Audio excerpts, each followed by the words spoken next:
श्रीमद् भगवद गीता अध्याय 7 ज्ञान विज्ञान योग श्लोक 19। बहूनां जन्मनामन्दे ज्ञानवान् मां प्रपद्यते वासुदेवः सर्वमिति स महात्मा सुदुर्लभः।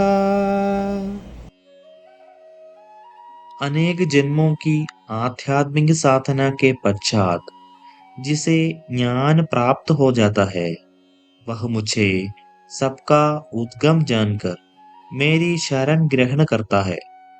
ऐसी महान आत्मा वास्तव में अत्यंत दुर्लभ होती है। यह श्लोक सामान्य मिथ्या धारणा को स्पष्ट करता है।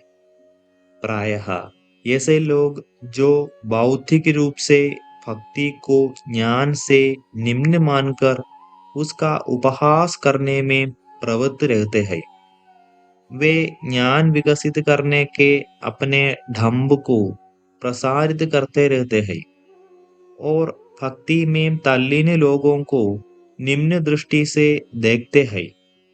किंतु इस श्लोक में श्री कृष्ण ने एकदम विपरीत कहा है। वे कहते हैं कि अनेक जन्मों तक ज्ञान का अनुशीलन करने के पश्चात जब ज्ञानी का ज्ञान परिपक्व अवस्था प्राप्त करता है, तब वह अंततः भगवान के शरणागत होता है।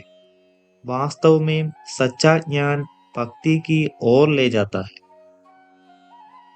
यहाँ श्री कृष्ण यह व्यक्त करते हैं कि अनेक जन्मों तक ज्ञान का अनुशीलन करने के पश्चात जब ज्ञानी मनुष्य का ज्ञान परिपक्व होकर सत्य ज्ञान में परिवर्तित हो जाता है, तब वह परम प्रभु को सभी का उद्गम जानकर उनके शरणागत होता है। इस श्लोक में यह चित्रित किया गया है कि महान आत्माएं विरली ही होती है। भगवान ऐसे वचन ज्ञानी, कर्मी, हठयोगी इत्यादि के लिए नहीं कहते, अपितु वे यह सब केवल अपने भक्त के लिए कहते हैं और यह घोषणा भी करते हैं कि ऐसी महान आत्माएं अत्यंत दुर्लभ होती है, जो यह समझती हैं कि भगवान ही सब कुछ है और उनके शरणागत होती है। श्लोक 20। कामैस्तैस्तैर्हृतज्ञानाः प्रपद्यन्ते अन्यदेवताः तं तं नियममास्ताय प्रकृत्या नियताः स्वया। वे मनुष्य जिनकी बुद्धि भौतिक कामनाओं द्वारा भ्रमित हो गई है, वे देवताओं की शरण में जाते हैं।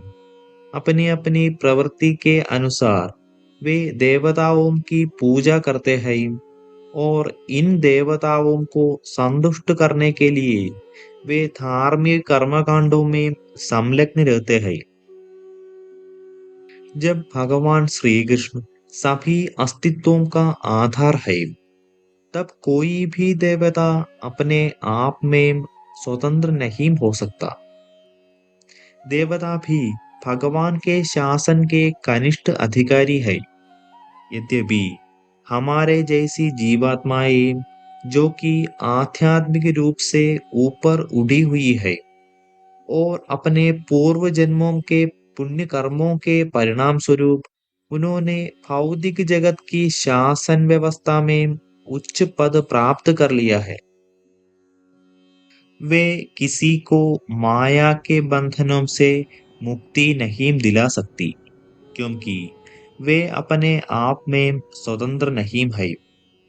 वे केवल अपने अधिकार क्षेत्र के भीतर की भौतिक वस्तुएं प्रदान कर सकती है। लौकिक कामनाओं के कारण लोग देवताओं की पूजा करते हैं और उनकी पूजा के लिए निश्चित धार्मिक विधियों का पालन करते हैं। श्री कृष्ण कहते हैं कि ऐसे लोग जिनका ज्ञान भौतिक इच्छाओं से आच्छादित हो जाता है, वही देवताओं की पूजा करते हैं। आगे हम विस्तार से चर्चा करेंगे। ॐ गुं गुरुभ्यो